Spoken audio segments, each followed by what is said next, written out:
Il y a 6 ans, oui, il y a 6 ans, pratiquement jour pour jour, parce que nous sommes aujourd'hui le 15 novembre, et que c'était le 13 novembre 2015. On l'a tous en mémoire, ces attentats terroristes terribles, ces attentats qui ont coûté la vie à 130 personnes, ces attentats aussi qui ont mutilé, qui ont blessé gravement des femmes, des hommes, des jeunes en particulier, pour toute leur vie.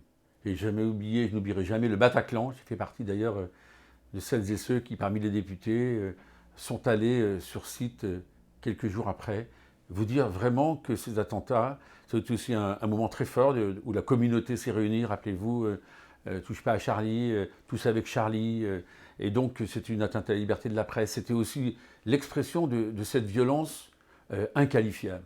Et oui, parce que le combat contre le terrorisme est un combat central. Ce combat contre le terrorisme, il a toujours été mené par les pays.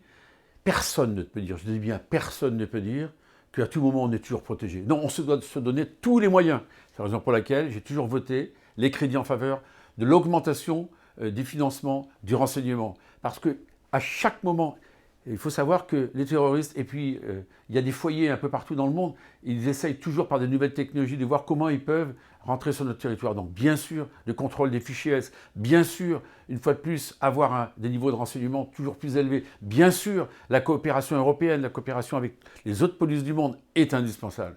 Mais il ne faut pas oublier. Il ne faut pas oublier parce qu'il y en a des terroristes qui, on sait, ce sont des djihadistes, ils veulent quoi? Ils veulent imposer une loi religieuse qui soit au-dessus de la loi de la République. Ça n'est pas possible, ça n'est pas acceptable dans un pays comme la France, qui est une immense démocratie.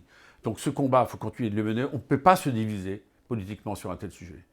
L'exigence, c'est d'avoir un haut niveau de protection. Et en tout cas, moi, je ne pourrais qu'aider que ceux qui veulent donner un niveau haut de protection pour protéger les Français.